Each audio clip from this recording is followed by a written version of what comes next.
Nous avons la joie de recevoir la pasteure Gertrude Kamg Tokam. J'ai bien prononcé? Oui, c'est ça.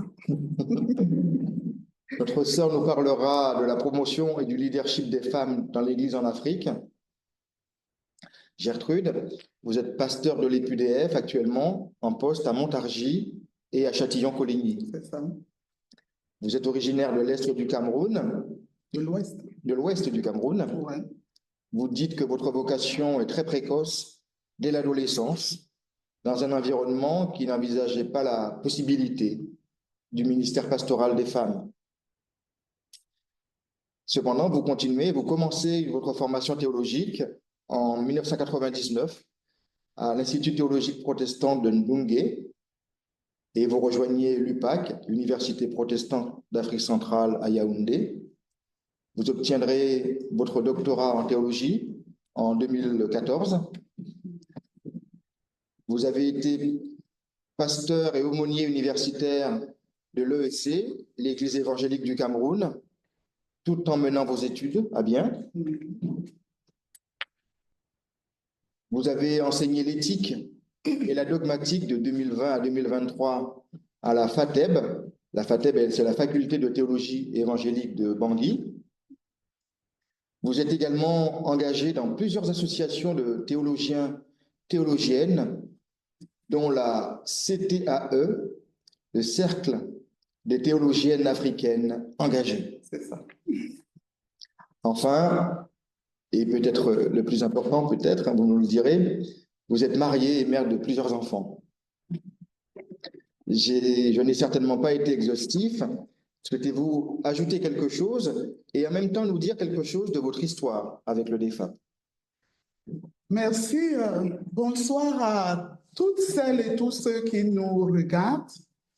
Je dis merci au DEFAP. Merci Jean-Pierre pour la présentation. Je pense que l'essentiel a été dit. Je vais tout simplement revenir rapidement pour parler de mon histoire avec le DEFAP.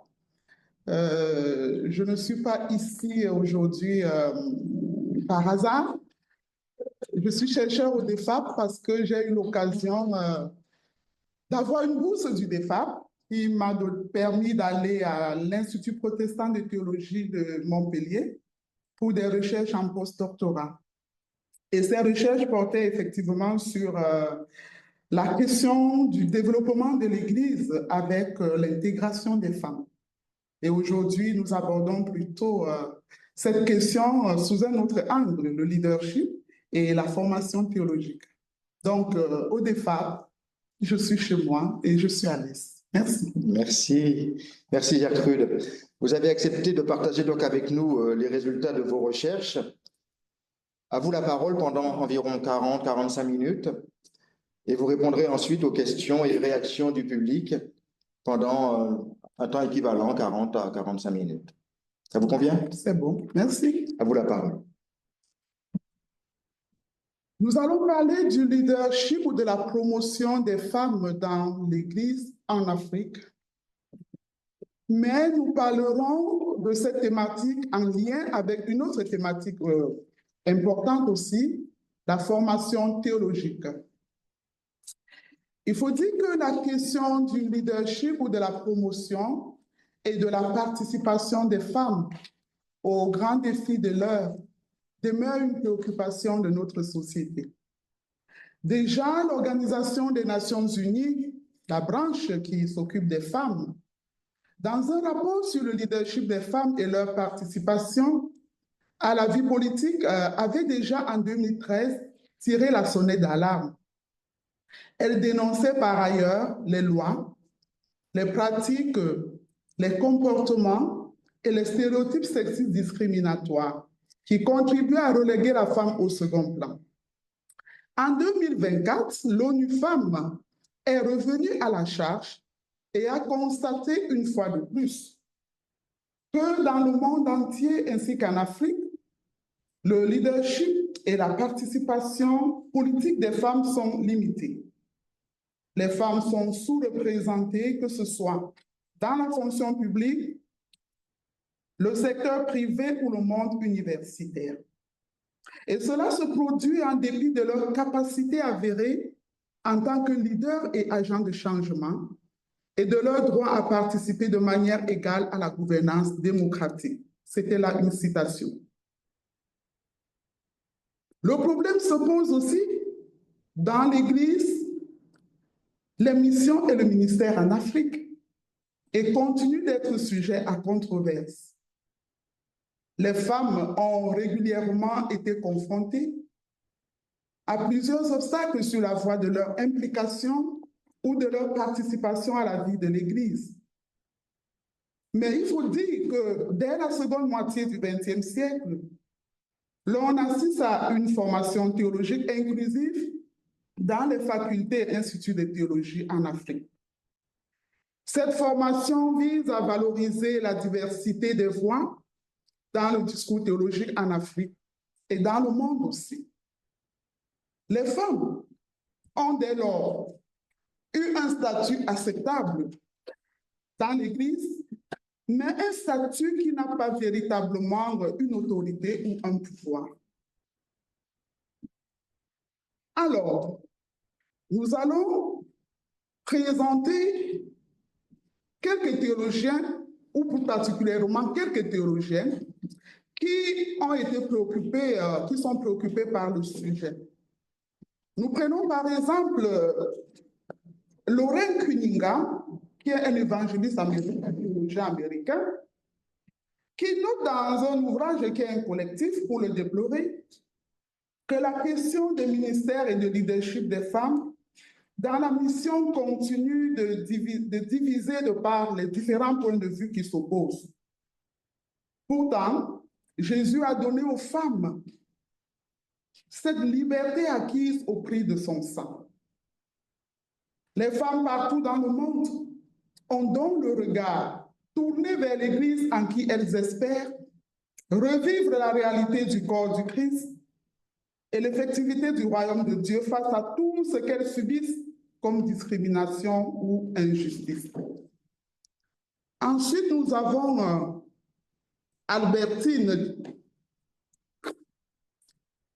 Albertine Chibilon Dingoyi est la première femme congolaise docteur en philosophie, sociologue et enseignante d'université. Elle pense que dans un contexte de mondialisation, il devient important de miser sur l'autonomisation de la femme afin de lui donner l'opportunité de participer pleinement à la construction et au développement de la société et même de l'Église. Elle insiste sur l'importance de rendre effectif au sein de l'Église le partenariat homme-femme dans tous les aspects de la vie ecclésiale. Un défi lancé à l'Église qui doit se présenter en modèle aux yeux du monde et transcender les appréhensions et les interprétations traditionnelles qui souvent ne militent pas pour l'épanouissement de la femme. Honorine Gono est camerounaise, théologienne, catholique et enseignante de théologie. Elle évoque l'absence ou la visibilité réduite des femmes dans la vie de l'Église. Elle présente l'ambiguïté qui caractérise la condition de la femme dans l'espace ecclésial ou religieux. Elle observe qu'il y a un écart entre la présence massive et active des femmes à l'Église et la difficile expérience d'un manque de visibilité ou d'exclusion dont elles font face. L'auteur s'interroge sur les mobiles d'une telle situation qui laisse penser que les femmes demeurent encore dans la résignation. Et elle pense que là où il y a la femme, il devrait avoir la vie en plénitude. Brigitte Jessou est ivoirienne, pasteur, théologienne et enseignante de théologie. Elle pense que l'autolibération des femmes est la clé du développement. Cette libération ouvrira les portes de la transformation sociale, tout en préservant les valeurs ancestrales propres à l'Afrique. Une problématique qui interpelle l'Église et les États africains, dont l'élaboration des objectifs du développement durable en 2015 en est une parfaite illustration.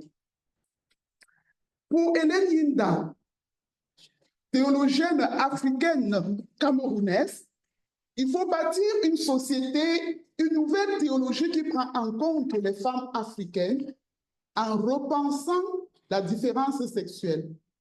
Il est question de promouvoir les droits des femmes et de libérer leur énergie créative.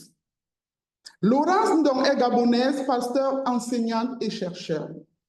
Dans son ouvrage, elle a l'ambition de donner aux femmes des outils dont elles ont besoin pour impacter positivement leurs rêves, leur vie, leur destinée et celle du plus grand nombre. Participer pleinement à l'amélioration de la société fait partie intégrante du plan de Dieu pour les femmes et pour l'ensemble de la création. Elle affirme, et je cite, « Car Dieu a tant aimé le monde qu'il a créé la femme pour le rendre meilleur. » À la suite de ces réflexions et interpellations, notre expérience en tant que femme, pasteur et théologienne africaine, le témoignage des collègues femmes et même des femmes dans l'Église, la réalité sur le terrain nous permet de dire que l'Église en Afrique peine à bâtir en son sein des relations harmonieuses entre hommes et femmes. Et pourtant, les fondements de cette cohésion sont évidents sur les plans bibliques et théologiques. Comment donc comprendre que malgré une importante présence féminine dans l'Église, l'accès à la formation théologique et la progression des femmes dans les tâches et ministères, l'Église n'arrive pas encore à vivre l'effectivité d'un leadership féminin et efficace? Cette réflexion vise à mettre en relief l'impact de la formation théologique des femmes dans la vie de l'Église en Afrique. En effet, il est question de savoir si l'accès des femmes à la formation théologique a changé le regard de la société et même de l'Église sur le statut de la femme. Il est aussi important de se demander si l'Église en Afrique peut vraiment aujourd'hui assumer sa mission et relever le défi de son développement sans tenir compte de la place et du rôle prépondérant de la femme. Cette réflexion vise donc à amener l'Église en Afrique à tenir compte dans son processus de développement, non plus seulement d'une présence des femmes, mais de leur véritable implication dans la vie de l'Église et les sphères de décision. Nous voulons aussi proposer un modèle de leadership des femmes, un leadership chrétien basé non sur la puissance, les titres ou les positionnements sociaux, mais sur le service et la promotion des potentialités selon les dons reçus par les uns et les autres. Il est vrai que le cadre de notre réflexion, c'est l'Église en Afrique. Mais nous allons beaucoup nous référer à l'Église évangélique du Cameroun, prendre en référence l'Église évangélique du Cameroun, que nous connaissons mieux, et qui est l'une des rares églises au Cameroun et en Afrique centrale à intégrer le ministère pastoral et un leadership des femmes. Nous commençons par faire un état des lieux de la formation théologique des femmes en Afrique. Déjà, il faut dire que l'accès des femmes à la formation théologique a été aussi le résultat d'un long parcours, d'une lutte acharnée dans l'histoire de la tradition chrétienne en Afrique. Il a fallu faire face aux différents défis dans un contexte où la théologie a été définie comme un discours sur Dieu en relation avec le genre masculin uniquement. Une disparité qui est due en partie à une interprétation controversée de la Bible qui refuse aux femmes le droit d'exercer comme pasteur et d'occuper les postes de responsabilité dans l'Église. Et d'autre part, les pesanteurs socioculturelles qui ont, au fil du temps, construit la masculinité et la féminité de manière déséquilibrée et qui ont renforcé les relations opposées entre hommes et femmes. On a d'un côté un sexe dit fort et de l'autre un sexe dit faible. Et les rôles sont bien définis. Responsabilité, leadership, puissance pour les hommes, silence, soumission, respect et obéissance pour les femmes. L'accès à la formation théologique des femmes ouvrira donc des portes sur des opportunités nouvelles au sein de l'Église et viendra aussi renforcer la capacité des femmes déjà nombreuses dans l'Église à exercer d'autres ministères et à pouvoir s'engager de manière active dans les grands chantiers dont fait face l'Église et la société. Et sur ce, nous pouvons dire qu'un pas a véritablement été franchi. Nous ne pouvons pas aussi parler de la formation théologique des femmes en Afrique sans évoquer l'apport du Cercle des théologiennes africaines engagées. Ce mouvement multiculturel, multireligieux, créé en 1989 par un groupe de théologiennes africaines sous l'impulsion de Mercy Amba Oduyoye à Accra, au Ghana, se situe dans la dynamique impulsée par le Conseil œcuménique des Églises dans la période déclarée Décennie œcuménique des Églises solidaires des femmes, 1988-1998. Le cercle va contribuer à façonner une génération de femmes théologiennes utiles à l'Église et à la société. Il favorise aussi l'éclosion de la formation théologique et permet aux femmes de s'engager dans la recherche, dans l'élaboration de la réflexion théologique créative et des actions de transformation basées sur leur expérience culturelle et sociale, et même religieuse. La vision du cercle cherche à ne pas limiter le discours théologique dans sa seule dimension intellectuelle, mais à sortir des quatre murs d'un temple, d'une chapelle, ou des amphithéâtres et bibliothèques des facultés pour s'étendre dans sa dimension pratique et contextuelle. Pourtant, malgré tout, on peut constater que les femmes sont encore très minoritaires dans la sphère de l'enseignement théologique en Afrique, que ce soit comme enseignantes, formatrices ou étudiantes. On peut peut-être pointer du doigt les politiques d'exclusion dans l'enseignement supérieur en Afrique et les facteurs historiques qui ont conduit à l'exclusion des femmes et qui contribuent à leur sous-représentation.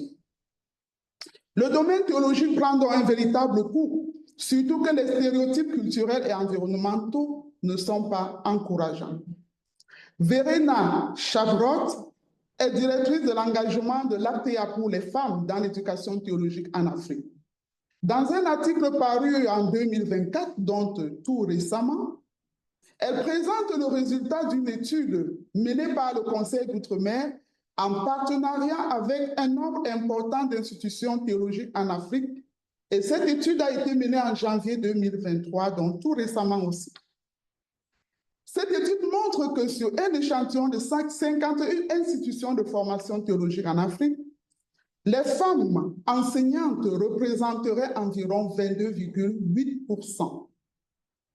Verena précise que déjà, en 2015, Priscille Jongwe, pasteur, théologienne et enseignante camerounaise, déplorait le fait que sur 13 institutions de formation théologique au Cameroun, il n'y avait que 2 femmes comme enseignantes à temps plein. Et la question que je me pose est celle-ci. 20 ans après, est-ce que la situation a vraiment évolué? Quels sont donc les défis de la formation théologique des femmes? Comme premier défi, nous évoquerons la difficulté de financement. L'accès aux bourses de formation pour les femmes reste encore très restreint. On est encore bien loin de la parité 50-50. On peut comprendre pourquoi elles sont en sous-effectif dans plusieurs facultés et institutions de théologie. Et si même aujourd'hui, nous avons le nombre qui est là, c'est certainement parce que les églises, ça c'est mon point de vue, à un moment donné, se trouvent parfois contraintes d'ouvrir l'accès à la formation aux femmes. Parce qu'il y a quelquefois les conditions des partenaires qui exigent qu'il faudrait qu'il y ait des femmes. Il y a des femmes qui réussissent à autofinancer leur formation. mais elles ne sont pas prises en compte au sein des églises. Elles ne sont pas soutenues ou encouragées dans leur élan ou projet. Le découragement finit par s'installer et l'engouement s'émousse. Il faut encore reconnaître que la formation théologique et le ministère pastoral ont été souvent très liés en Afrique. Et une question essentielle se pose. Que faire de ces femmes qui ont été formées et dont les églises ne sont pas encore ouvertes au ministère pastoral? Elles sont très nombreuses dans la société. Sur le plan général, il faut aussi reconnaître que les normes sociales et culturelles dont nous avons fait allusion tout à l'heure influencent de façon négative l'accès des femmes à l'éducation ou à la formation.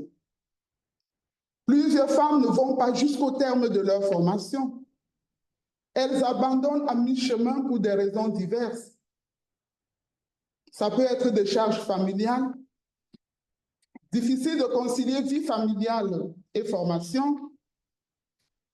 Ça peut être à cause des maternités, des conditions de vie conjugale. Parce que si l'époux n'est pas toujours d'accord, ce n'est pas facile. À cause des mariages aussi précoces pour des jeunes filles ou des grossesses précoces. Et à cause de la pauvreté et de la précarité, la priorité à la formation est donnée aux hommes ou aux jeunes garçons. Et tout ce qui précède a donc une influence sur la question du leadership des femmes dans l'Église. Nous abordons le point du leadership des femmes dans l'Église en Afrique. Alors, nous entendons par leadership des femmes le fait de promouvoir l'accès des femmes à des postes de responsabilité et principalement dans l'Église. La notion de leadership est prise ici dans son sens chrétien, d'être au service en mettant à contribution ses dons, ses talents et ses potentialités. Mais nous observons que l'Église elle-même semble ne pas croire à un leadership efficace des femmes. Et cela est perceptible dans les différentes structures d'organisation, de fonctionnement et de prise de décision. Même si les femmes constituent pour la plupart l'essentiel de la masse chrétienne à la base, même si aujourd'hui il y a une progression dans les ministères, il faut cependant constater que plus on évolue dans les sphères de décision et de responsabilité dans l'Église, moins elles sont présentes. Je voudrais ici prendre un peu quelques statistiques de l'Église évangélique du Cameroun que je connais. Ces statistiques datent de 2024. Il y en a de façon générale, mais de façon aussi plus précise. On va noter dans l'Église évangélique du Cameroun que dans les conseils d'anciens, ou alors ce qu'on appelle les conseils presbytéraux, le nombre de femmes varie parfois en fonction du contexte de la catégorie de la paroisse, mais rarement elles sont majoritaires ou à égalité. Il y a un autre ministère qu'on appelle celui des conseillers paroissiaux. C'est pareil qu'avec le conseil d'anciens. Dans le service des diacres, elles sont plus nombreuses. Il y a même des conseils de diacres où il n'y a même pas d'hommes. Certainement parce qu'il est question de service, de diaconie, d'assistance, d'assurer les tâches qui généralement reviennent aux femmes, même dans la famille, comme nettoyer, laver, décorer, habiller, nourrir, prendre soin, servir ou cuisiner. Elles sont aussi présentes dans certaines commissions de travail au niveau des différentes structures de l'Église. L'Église compte environ 15 départements techniques et on a environ 3 femmes comme chef de département. Dans les bureaux des paroisses, districts ou consistoires et régions, c'est quasiment le même phénomène. Là où elles sont présentes, vous aurez par exemple dans un bureau de 5 membres, on va avoir peut-être une femme, parce qu'à un moment donné, on s'est dit, non, il faut quand même qu'il y ait une femme, et puis bon, on la met là. Dans le ministère pastoral, les femmes représentent environ 10% du corps pastoral. Au niveau des présidents des régions, l'on est passé de 2 femmes. Jusque-là, il y avait 2 femmes, à 0 femmes aujourd'hui sur 22 régions synodales. La question que je me pose est celle de savoir si réellement on a cette volonté d'avancer ou de regresser.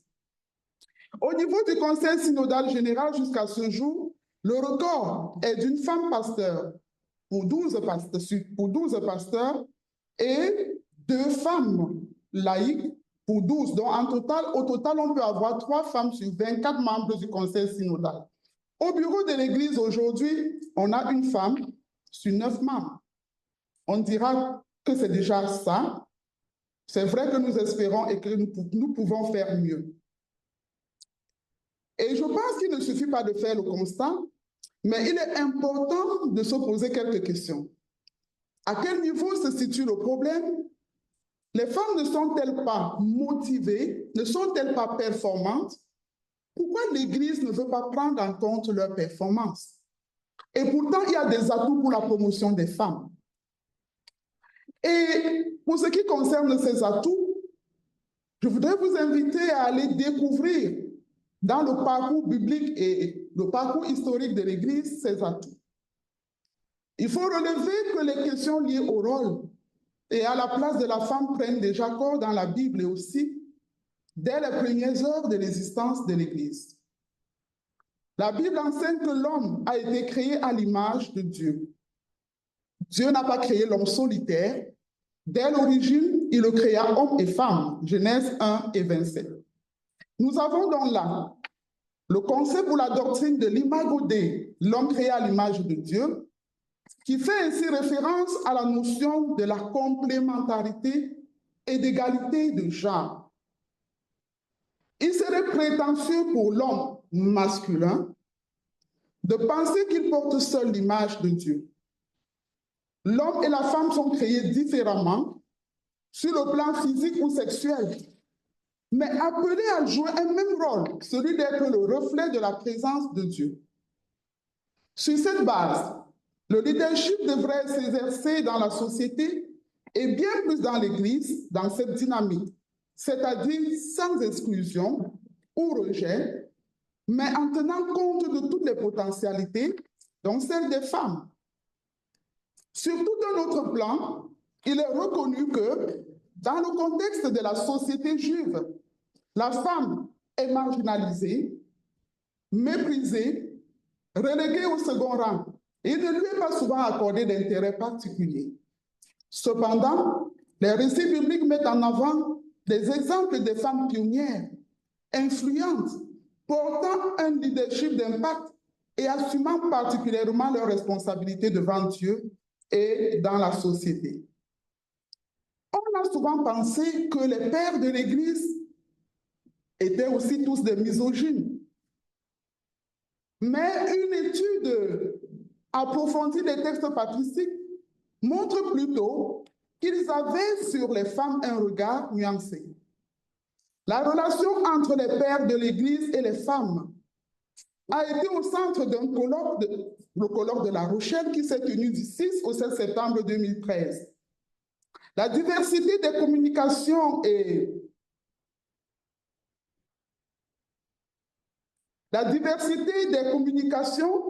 montre que, dans le contexte des pères de l'Église, un contexte qui a mis en exergue de nouveaux modes de pensée issus des petites diasporas chrétiennes, que ce contexte a favorisé une réelle promotion de la femme gréco-romaine, lui permettant de prendre quelquefois la parole ou même de s'affirmer comme une personne autonome. Il en ressort donc qu'au-delà des positions patriarcales qui ont cherché à marginaliser la femme et à la maintenir dans une situation de célibataire, il y a eu des hommes qui ont œuvré à une promotion de la femme. En référence à cette parole de l'apôtre Paul, il n'y a plus ni homme ni femme dans le Christ. Aux côtés des hommes, il y a donc eu des femmes qui ont participé de façon active et visible, de par leur charisme et personnalité, à l'émergence d'un nouveau type d'autorité ecclésiale qu'on a nommé les pères de l'Église. Alors, est-ce qu'il y a eu des mères de l'Église? Cette question mérite bien d'être posée. Et quand nous parlons des mères de l'Église, nous voulons faire aussi allusion à des figures féminines dans l'Église chrétienne primitive qui ont joué un rôle important dans l'exercice de l'autorité ecclésiastique et qui ont témoigné de leur foi dans leur communauté.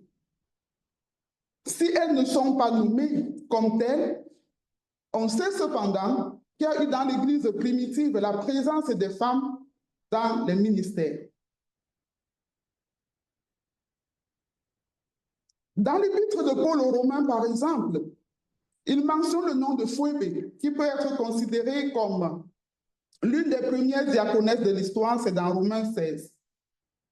Entre le 3e et le 6e siècle, on note que sur 425 membres du clergé dans l'Église, il y avait 40 femmes. Et parmi elles, quelques figures remarquables. Au 5e siècle, on va noter que Olympe était disciple de Jean Chrysostome. Elle était une jeune veuve. Elle avait passé presque toute sa vie à Constantinople parmi les femmes consacrées à Dieu, venant en aide aux pauvres. On a la diaconesse Urbicia qui vivait en recluse à Jérusalem.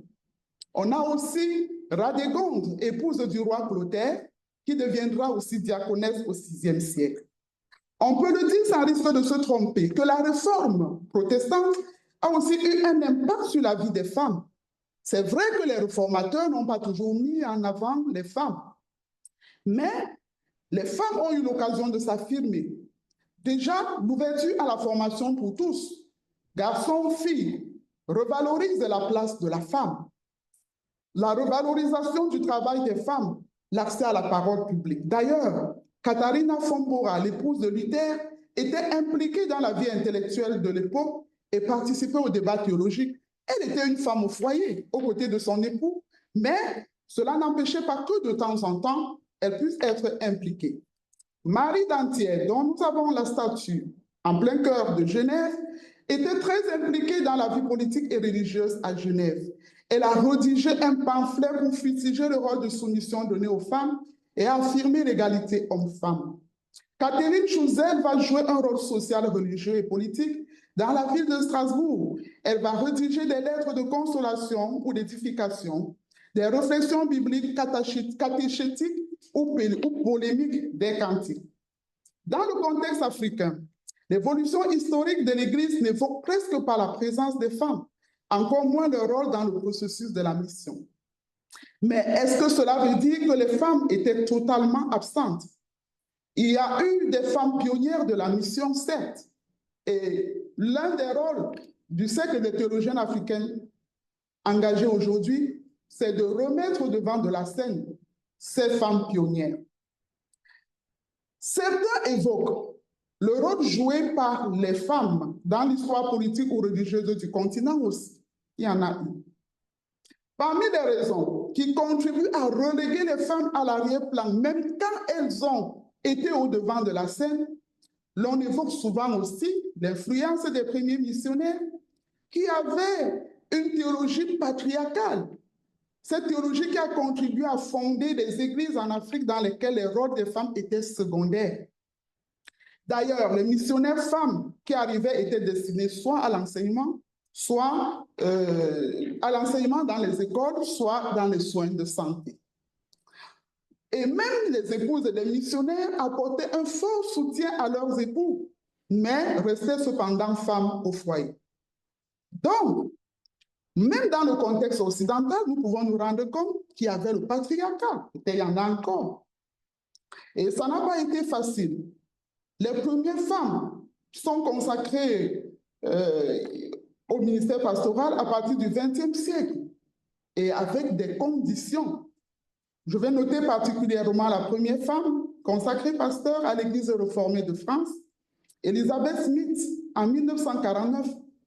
Elle a été consacrée pasteur avec la condition qu'elle devait rester célibataire.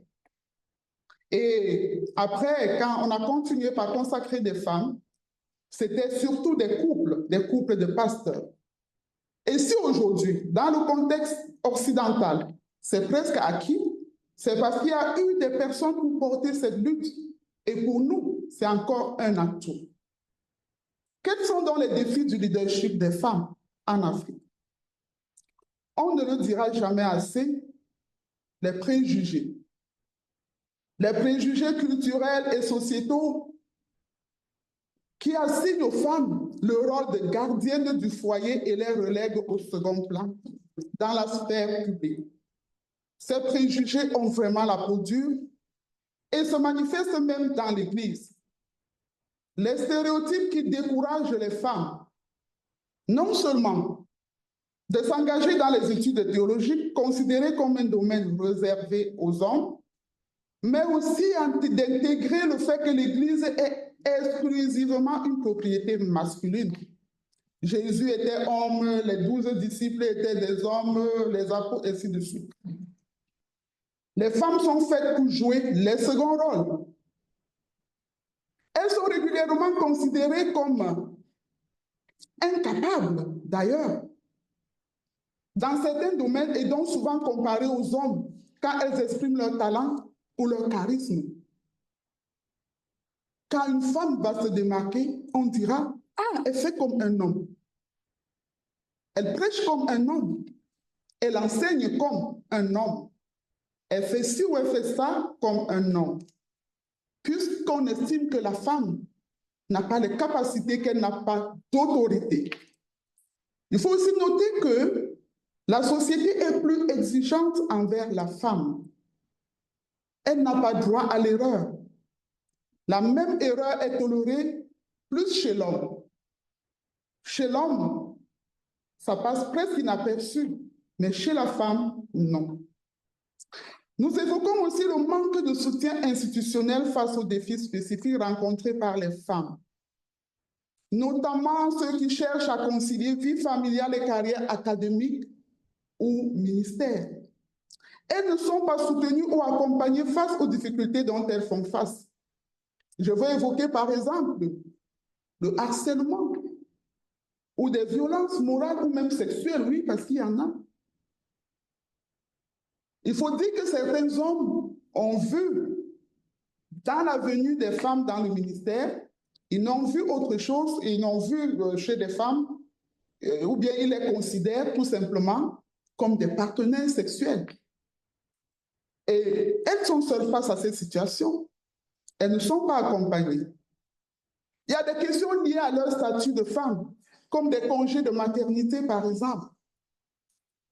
Moi, j'ai fait mes enfants pendant que je faisais mes études et après une partie en paroisse. Je n'ai jamais eu un seul jour de congé de maternité. Vous sortez de la maternité le matin et l'après-midi, vous êtes au travail. Le soutien de leurs époux, ce n'est pas toujours évident. En plus, si les femmes sont marginalisées, une catégorie l'est davantage. Les femmes célibataires. Elles sont même stigmatisées. Une femme célibataire n'a pas droit d'être, par exemple, dans le ministère. C'est vrai qu'on est en train de dépasser déjà, au niveau de l'Église évangélique du Cameroun, mais c'est une question qui est là présente. Et les femmes handicapées. Il y a aussi ce que Verena appelle le tokenisme. Et elle le définit comme une pratique qui consiste à faire des efforts symboliques pour inclure quelques femmes dans les sphères de décision sans que cela change vraiment grand-chose. Et ce phénomène contribue à l'isolement des femmes, qui se trouvent souvent seules dans des environnements à prédominance masculine. Elles se contentent d'être dans un statut représentatif. Et moi, je dis et je pense que les femmes ne doivent pas être considérées comme des bouches-trous ou des marionnettes. Nous militons pour un leadership de femmes efficace, performant, de potentialité, un leadership d'action et non de résignation. Malheureusement, c'est ce vers quoi nous courons tous aujourd'hui. Les femmes doivent être représentées. Malheureusement aussi, il y a des femmes qui se contentent de jouer à ce jeu. L'accès d'une femme à un poste de responsabilité est régulièrement considéré comme un exploit, un événement, et célébré comme si on lui faisait juste une faveur, on lui donnait l'occasion d'entrer dans une cour où elle ne devait pas y être. Il y a aussi la question liée à l'évolution des femmes qui se heurte au fondamentalisme. Il demeure jusqu'à ce jour une mauvaise compréhension des notions de genre et égalité.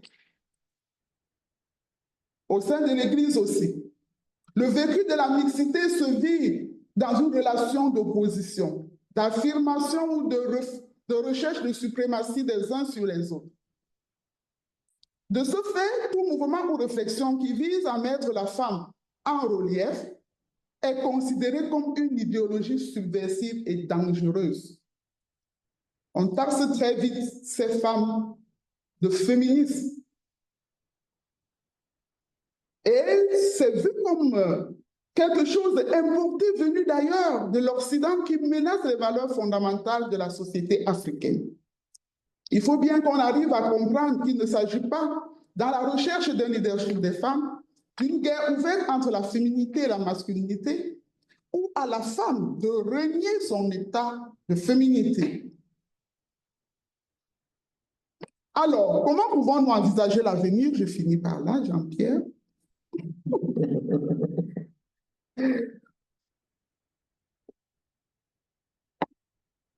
Il faut tenir compte des facteurs endogènes à la femme, d'une part, et des facteurs exogènes, d'autre part. Pour ce qui est des facteurs endogènes, il faut dire que l'heure n'est plus du tout à la victimisation de la part des femmes.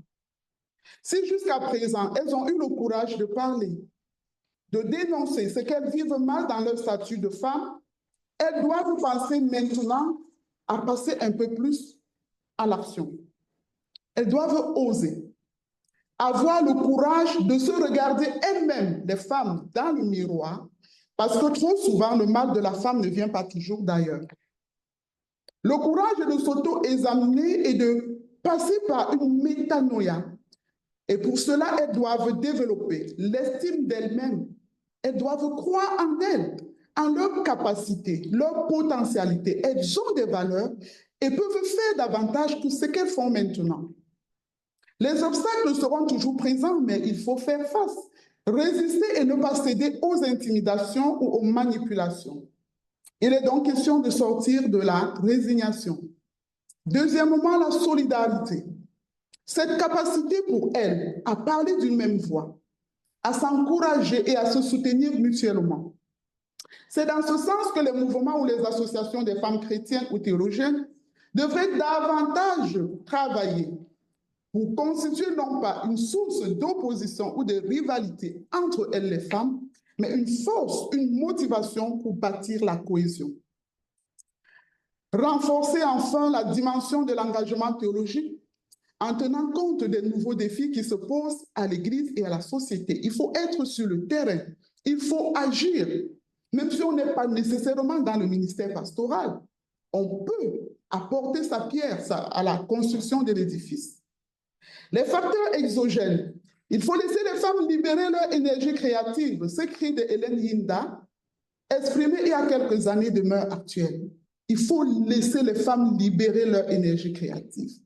L'Église doit désormais intégrer que l'égalité des compétences doit être un fait, et non plus seulement dans les discours. Elle doit en tenir compte à tous les niveaux. L'accès des femmes à la formation pour l'exercice d'un ministère inclusif dans l'Église. Favoriser l'évolution de la femme, c'est tenir compte de sa spécificité et de ses besoins réels liés à son statut de femme. Il faut encadrer sur le plan professionnel et juridique leur profession, comme l'ensemble de la profession d'ailleurs, ou activité. L'Église en Afrique a donc ce devoir de sensibiliser, de former, d'éclairer la société sur les déviances ou les conséquences de certaines pratiques aux normes socioculturelles ou normes socioculturelles. Elle est certainement la lumière de l'Afrique. Il faut sortir de la routine pour engager une relecture et une analyse profonde et contextuelle des textes bibliques qui aujourd'hui encore servent la cause des misogynes. Favoriser l'accès des femmes à la formation théologique. Il serait normal de tenir compte des quotas, comme le dit Verena, pour garantir une représentation des femmes. Ne serait-ce qu'à partir même de la formation théologique. Moi, je me souviens quand je suis allée à l'Institut de Ndunge, j'étais dans une promotion de... Nous étions 8, nous étions 12, mais j'étais la seule femme. En 1999, j'étais la seule femme. Conclusion. Le leadership des femmes dans l'Église est une construction. même dans le contexte occidental où nous sommes, nous voyons que cela s'est construit. Cela a évolué. Et cela doit se faire avec la participation de tous, y compris les femmes elles-mêmes. C'est pour ça que j'insiste sur le fait qu'elles ne doivent pas seulement s'exposer ou crier à la victimisation, mais elles doivent chercher comment elles font pour être impliquées. Il y a eu certes des acquis, mais le chemin à parcourir est encore long et les obstacles ne sont pas des moindres. Cette analyse que nous venons de faire ne s'inscrit pas dans une dynamique pessimiste. Au contraire, nous portons une espérance vivante que les jours à venir seront meilleurs pour un mieux vivre. Et s'engager donc dans cette voie de construction du développement de l'Église en intégrant les hommes, les femmes, toutes les potentialités, tous ceux qui viennent avec leurs dons et leurs talents, c'est préparer le chemin aussi pour la génération future.